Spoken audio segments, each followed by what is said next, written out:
Hey, everybody. Good morning. Thank you so much for joining me on this edition of Down to Earth. This is the show in which we talk about the issues that matter. And today we're going to talk about something that I think we all should talk about. I know the news is filled with COVID-19 and we can't help it because it is what it is.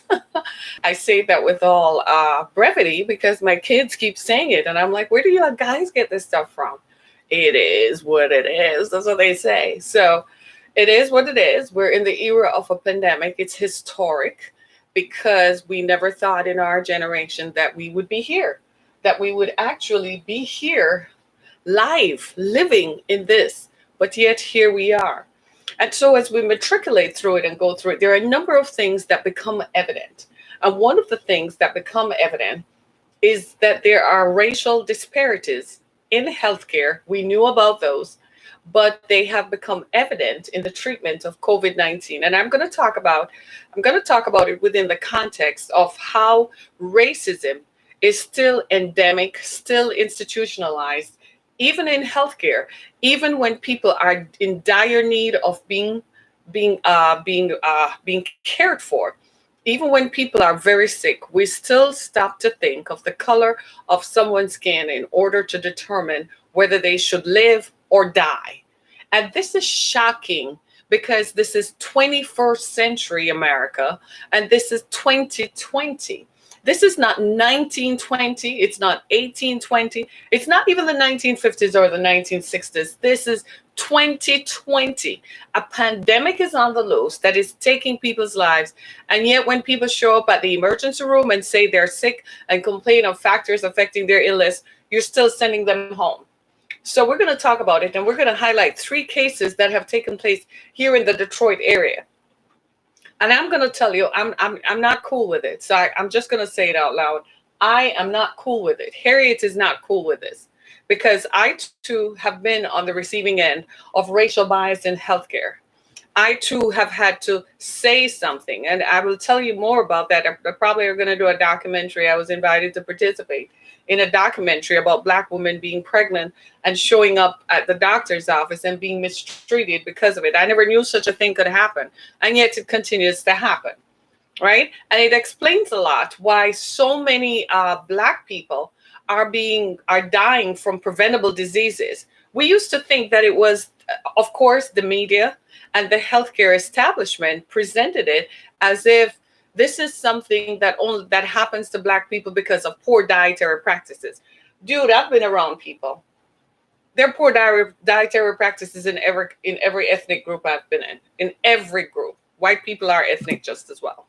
Okay, there are poor dietary practices across the board. Dietary practices vary according to your class and station in life, your social status. Let me just tell you, the more information you have and the more money you have is the better you're likely to eat. Let's just be clear. Okay. So they used to say that it's because Black people have poor dietary practices. And then, oh my God, it's because it's in their DNA to eat improperly because their ancestors never ate properly. None of those things are true. Black people have been dying from preventable diseases because of racial bias in healthcare. So I'm going to read some stuff to you, and you probably, like most things, you're like, Harriet, you're just kind of hitting it, and it makes you uncomfortable.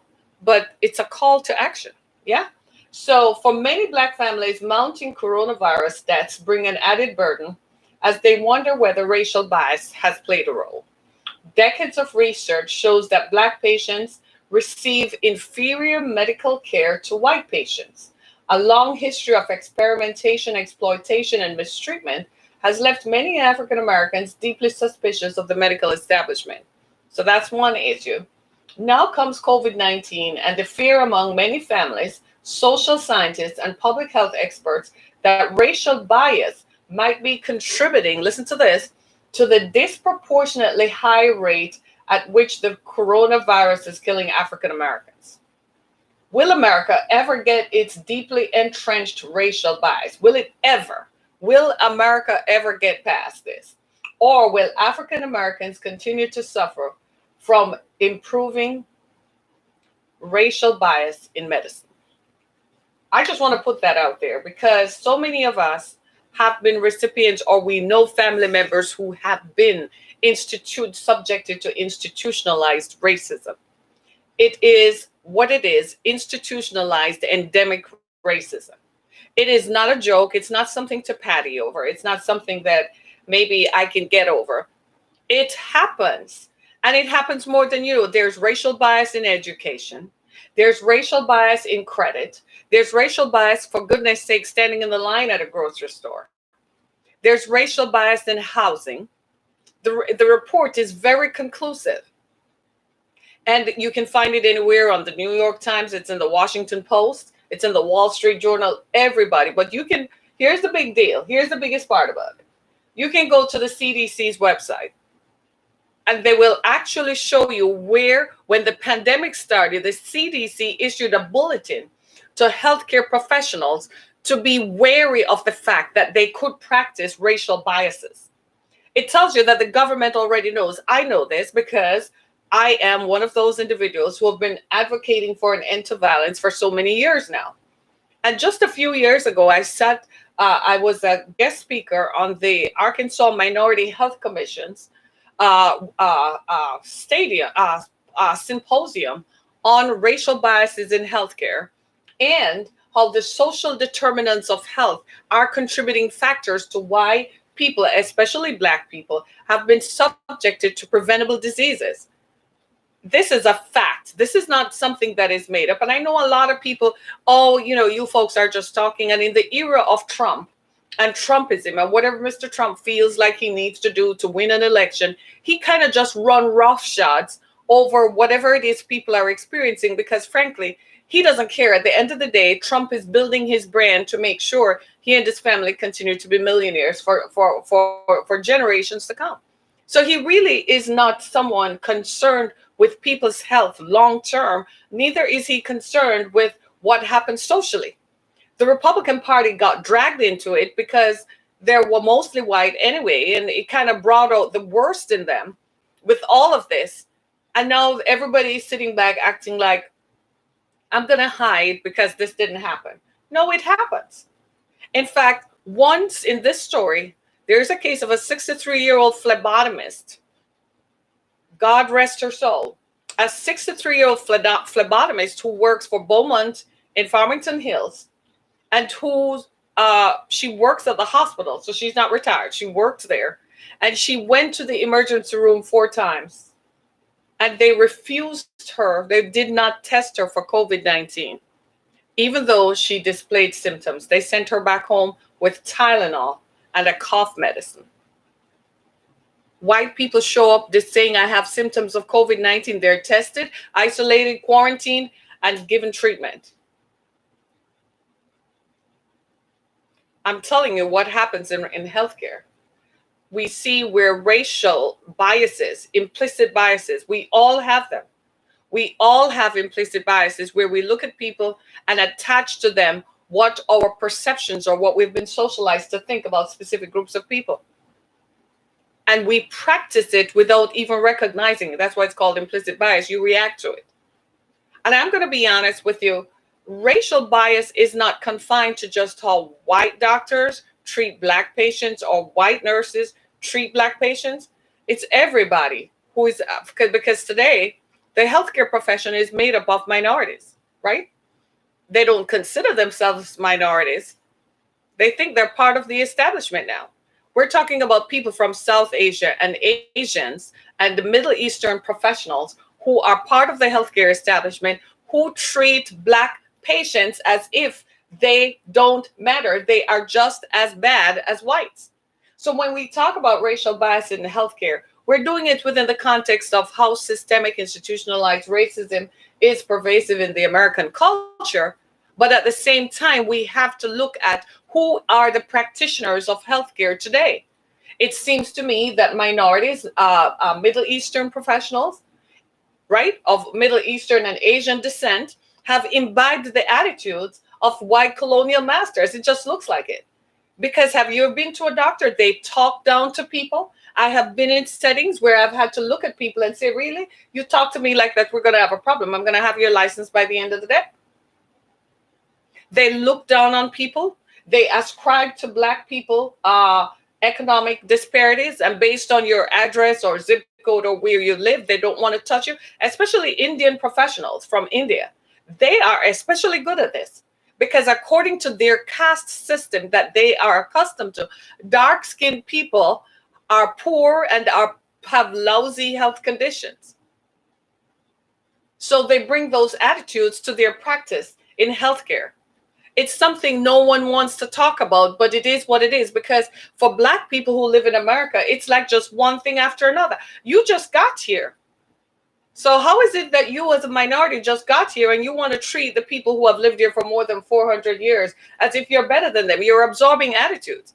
And at the end of the day, you're still a minority.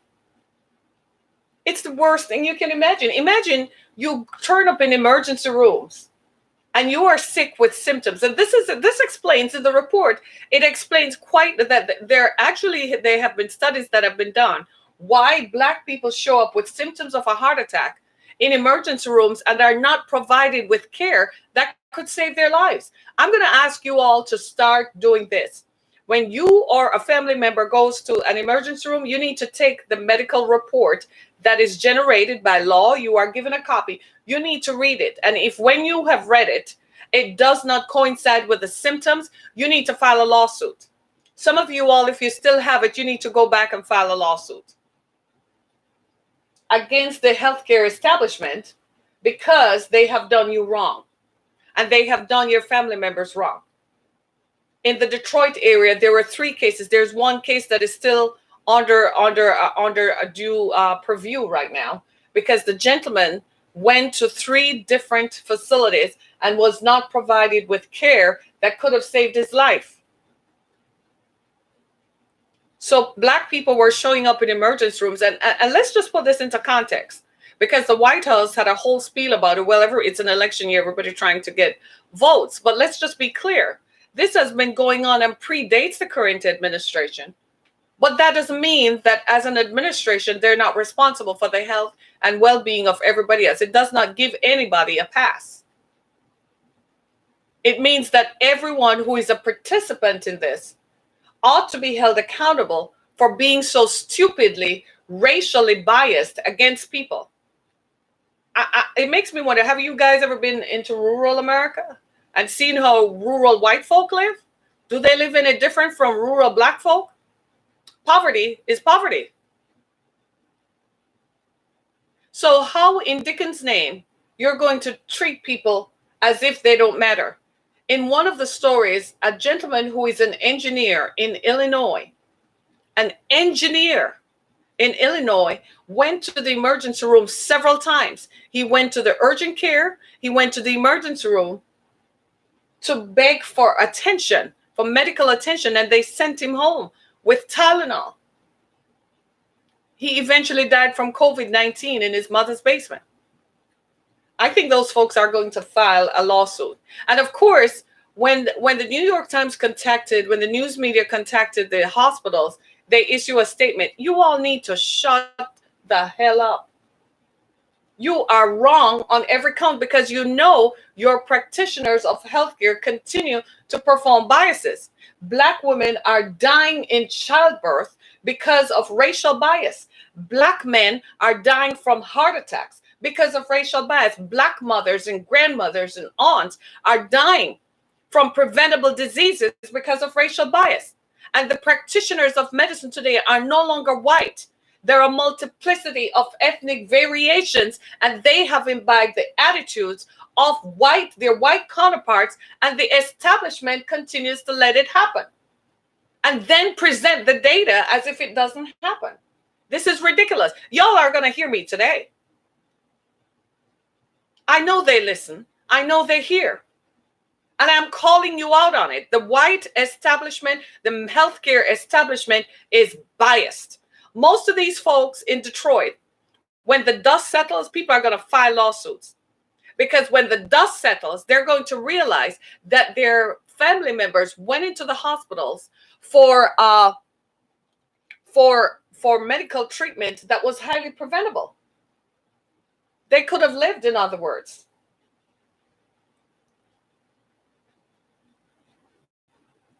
And the racial biases that exist in the society, everybody wants to curry favor. Everybody wants to, well, the prevailing majority are white, so I want to be the good minority. I am going to adopt attitudes and show them that I'm a better citizen than the black ones are.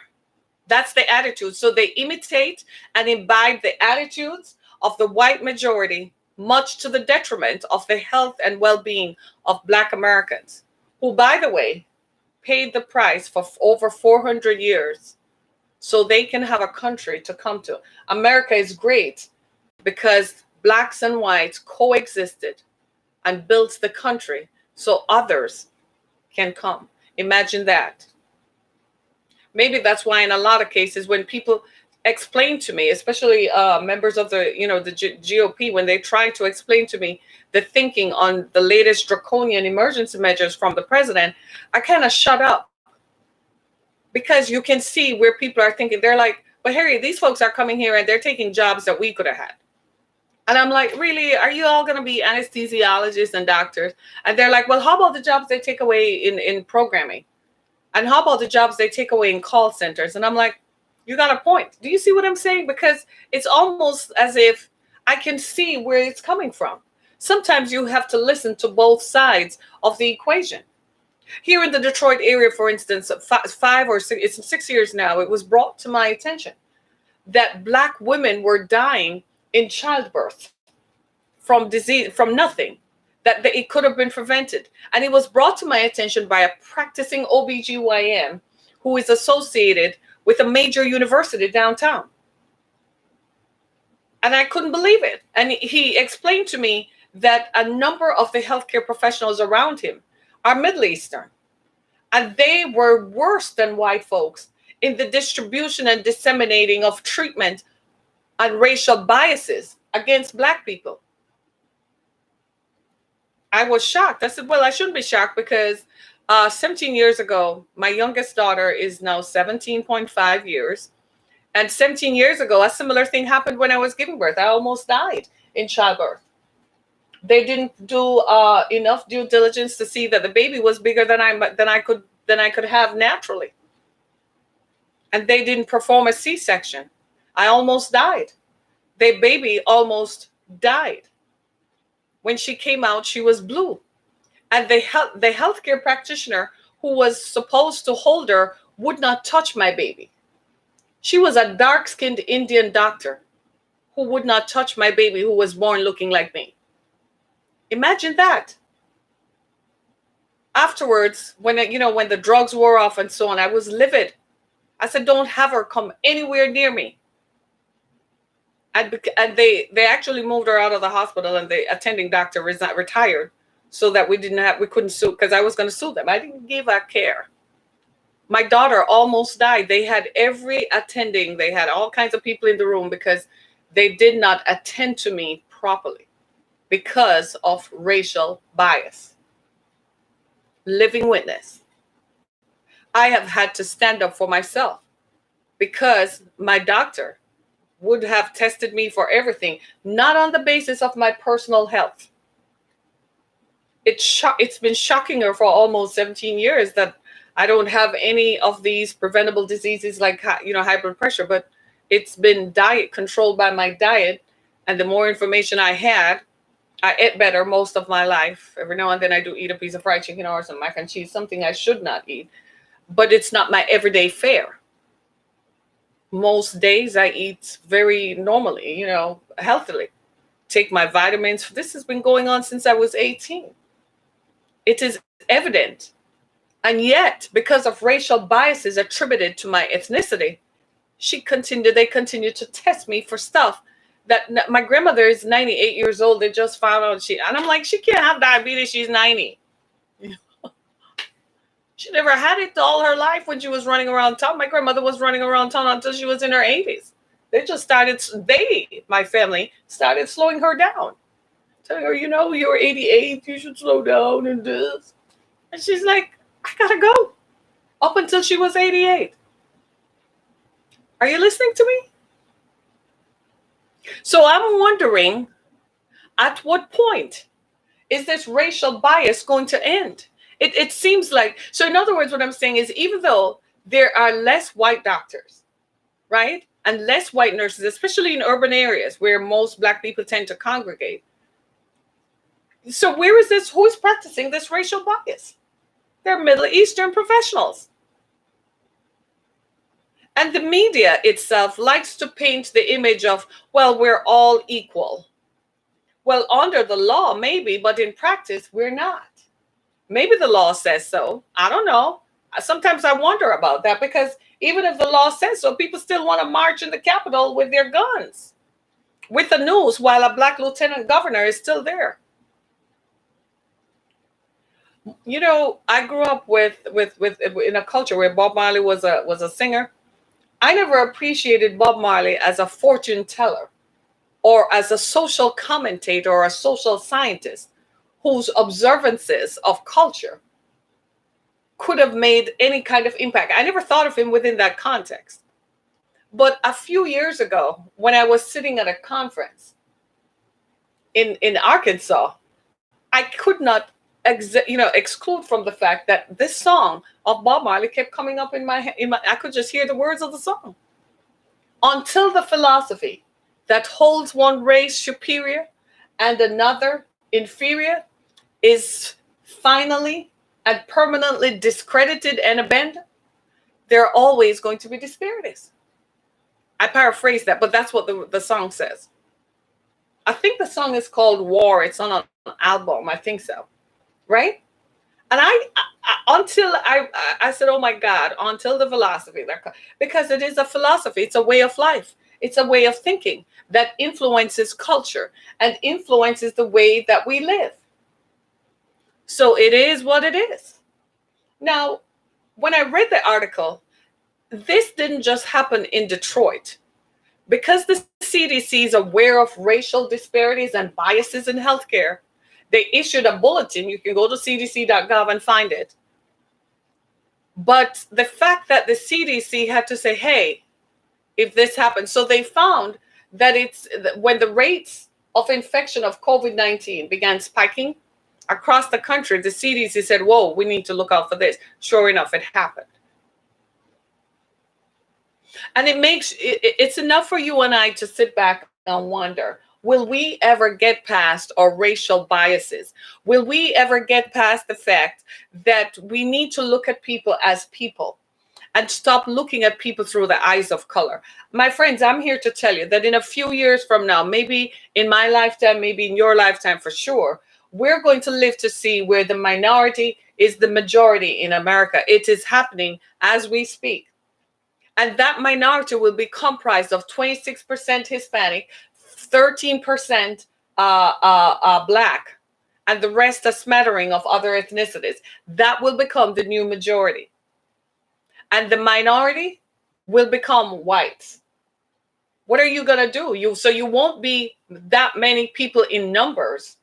Your numbers will be significantly reduced. But in the meantime, we do have to work at eradicating racial biases. We do have to work at the continued disparagement of African Americans in America across every culture, every sector of the economy. It has to be disbanded and permanently discredited. And social scientists have been writing and talking about this since the 1990s. It is because of aggregate and racial disparities in housing. A lot of African Americans live in places where whites would not live. We just recently did a report on what happens in Louisiana's Cancer Alley. And it is shocking to see that we continue to allow these to continue to happen. We need to understand that these things cannot be part of the American discourse. And we need to make it happen. And it's up, and social scientists have been commenting on this, have been writing articles on this, and the practice of healthcare. So that means the new medical doctor just coming out of medical school comes in with his own biases, attached to his own prejudices that he's now going to lay out, coupled with the established folks who have been there for 20, 30 years, who are now going to teach him the practice of medicine. He's also learning the practice of racial bias and applying racial bias to folks. These are the times that we live in. COVID-19 is no respecter of person, as a matter of fact. Just last night, I read that rates of COVID, that the White House is about to release data where the rates of COVID-19 is spiking in the heartland. The heartland is typically mostly white, rural white communities. And when you study racism and you recognize that African Americans who were running from the South were running to areas in the northern hemisphere, in the northern part of the country, where they could find work, it's not that when they arrived in those northern climes that they were not mistreated. It just wasn't Jim Crow. But they were still equally mistreated. They were beaten, they were subjugated to lack of good housing. They were treated badly. The same housing that a white person could get for $200 a month, they were paying $600 a month. These things and practices continue today. You apply for a credit card. I'm black. I apply for a credit card. My interest rate is likely to be 6%. Yours might be 2%. I go to apply for credit to buy a car or a house. Your interest rate could be 8%. Mine is most likely going to be double digits. Regardless of credit rating. Racial disparities happen over and over. And until we stand up. Now, is it fair? You would have thought that someone is sick and goes to the emergency room that they would be attended to. But you instead have to be vigilant. So when you take your sick family members to the emergency room, you recognize that you have to be vigilant to find out what on earth is going on here. Are they being mistreated because of color? Because frankly, if it were me in the midst of this pandemic, me in my skin, walk into an emergency room with my sick family member, there would be hell and potholes. You'd have seen me on the 6 o'clock news. Because I know it when I see it, and I'm going to respond to it. Years ago, when my mom was in had done surgery for the first surgery in 2014, she had developed a staph infection. You know, one of those infections you get in hospitals. And when we took her back to the same hospital where she worked, they were acting like it never happened. Wrong day, wrong time, wrong person. I didn't call it racism. I just said she works here and this is how you're going to treat her. I said, do you want me to call Channel 2 or Channel 4? Which one? Because we're going to be here till you fix this. Do you see what I mean? Racism. And the way the Asian medical practitioners came in with a distaste on her face. How do you allow these people into the practice of medicine? I thought the Hippocratic Oath was that you heal. I thought that's what it said. But it seems to me your healing or your distribution or disbursement of healing is conditional upon your own perceived acceptance of the person. God help us all. So after this, now imagine something like COVID-19 running rampant. People don't know what it is. All they know is that their family members are coughing, they're sick, and you run to the emergency room and then they're going to send you back home. Man, and you're going to tell me there's nothing you can do. I'm going to call Channel 2 because I just read up all these symptoms and they're displaying the symptoms. You better accept them for treatment. And the hospitals stand is, and this is why when people are on social media talking about essential healthcare workers, you notice I've been silent about it. This is why. I'm like, essential? Are they? Really? How have they treated people of color when people of color walk in? Because now we're going to find out that some of these deaths didn't have to happen. But guess who is in charge of writing the disease process and the medical reports? The same biased healthcare professionals. The same biased ones are writing it so that the hospital does not pay for what they did. The hospital staff. The hospital is responsible. You are the administrators of the hospital. You hired these people.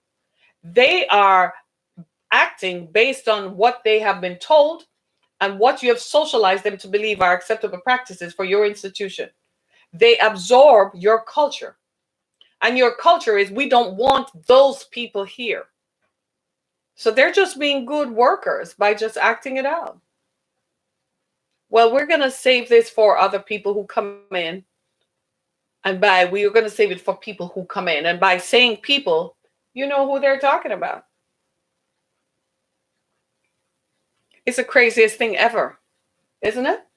You would have thought that by now we could have at least overlooked and be a little bit more humane in how we treat people who are sick and unwell. Instead, here we go again. At what point does this end? At what point does this stop? At what point do we say enough is enough? Right now, enough is enough. Here in the Detroit area, people have been dropping like flies from COVID-19. A lot of it, if you were to talk to people, say, yeah, when we got to the hospital, they told us to wait, and they kept telling us to wait, and they didn't have a bed, and they didn't this. Those are all denial of treatment. That's what that is. That is implicit bias. You apply for a job and you have all the qualifications, meets all the criteria, and they won't give you the job because they're holding the job for some white person who probably doesn't even have a degree in the area, probably doesn't even have a degree at all. All of these things, they must stop. It starts at the top. People still have these old conceptions of who people are. Like your ancestors, dude, were not poor. What? Your ancestors were poor. What the heck is this? Some of you all made a little money and you act like new money. You act like your ancestors never had it. They were always rich. And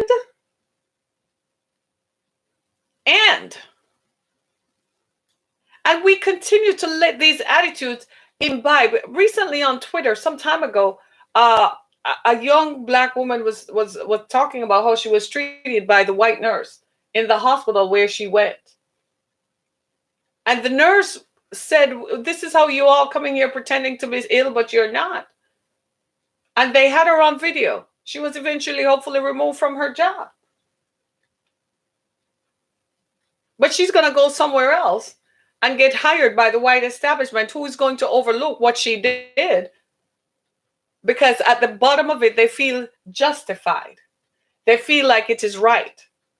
And some of you all have been recipients of this. When it happens, you need to stand up and speak up. This is why I say all of us need an advocate for healthcare. So when you do have encounters with the healthcare system, if you're incapacitated and can't talk, then someone needs to speak up for you. God help them if anything were to ever happen to me, because I have two daughters. One is a lawyer and one is about to be a doctor. It probably is not going to go good for anybody. I kid you not. I kid you not. Because when you see these things there, in other words, what I'm saying is that 63-year-old phlebotomist did not have to die. That was the very hospital that she worked in. And they refused to give her a test for COVID-19 despite displaying this very symptoms. And did not give her a test. And she subsequently died at home. They kept sending her back home. 4 times she went to the same hospital. And this is in Metro Detroit. You all are racist as hell. Right here in my face. You're as racist as can be. Looking at people and looking down your snout at people. Who do you think you are? You're human beings. If Trump has his way, y'all will be out of a job. And yet you're going to look at people and deem them as if you have the power of life and death in your hands to determine who gets treated and who is not. A friend of mine is a white man. He's now with Doctors Without Borders for this very same reason. And when he began speaking up about this, they would not promote him because they said he was an agitator, because he didn't conform. When he spoke up about the maternal health of black women who were being mistreated. So he's now with Doctors Without Borders. He's like, I'll just go where my medical skills help people instead of being in a system that continues to disparage against people based on color. They probably shut me down on Twitter. Join me on YouTube because I'm not going to stop talking about this. I pay for this airtime and I'm not going to stop talking about it because it affects me and it affects people I know and people whom I love. And I don't want to find myself on the receiving end of some bad treatment in healthcare because I tell you what, you expect a lawsuit. This is ridiculous and it is shameful and it needs to stop.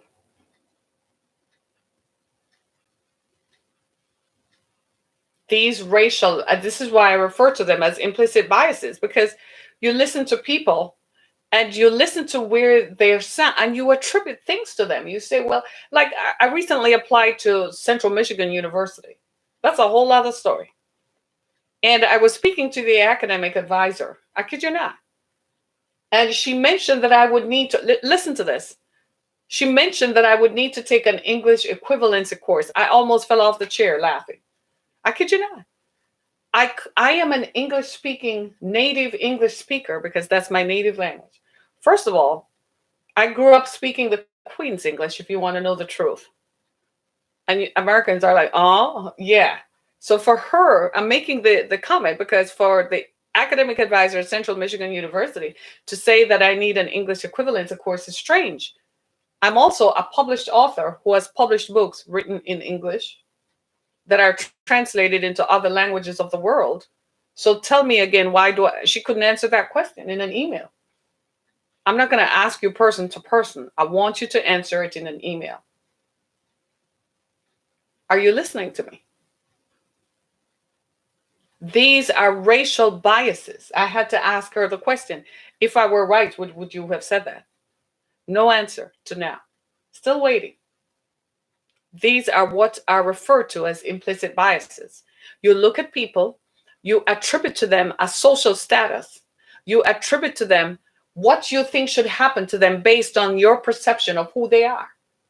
We imbibe these attitudes from the prevailing culture that people are less than.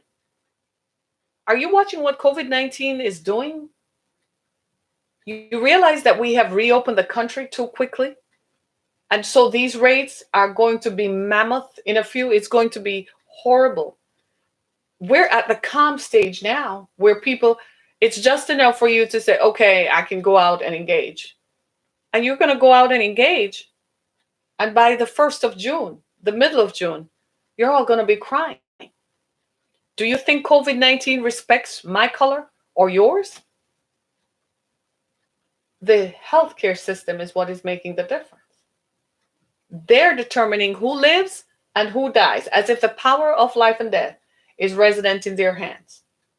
I think some of you all are hung up on a power trip. You are more concerned about the feeling of power and wanting to deny minorities access to healthcare, access to education, access to housing, access to credit, because you think you can. I'm here to tell you, you won't. There's a group of people coming behind me. They're millennials. They're not going to put up with this. They're going to fix this and they're going to make it so that you will pay for this. Because it has to stop. And if you won't comply, in pretty soon, companies are the very companies some of you work for who made you think that it's okay to treat people badly with implicit bias. They're the same companies that are going to get rid of you because you have embarrassed them and called it out. They will fire you because they don't want to appear publicly and to be embarrassed publicly. Believe me, even though these folks have paid for it with their lives, the people who perpetrated these biases in these reports that are on the New York Times, believe me, those very same people probably don't work at that institution anymore. They found a way to get rid of them because they embarrassed them and called it out. This is why I say you have to continue to be on the front lines and call it out when you see it. You have a cell phone in your hands. Record the darn thing, will you? And upload it to social media and share it for the rest of the world to see that these continue to happen. Embarrass them out. And then you hit them where it hurts the most, in their money.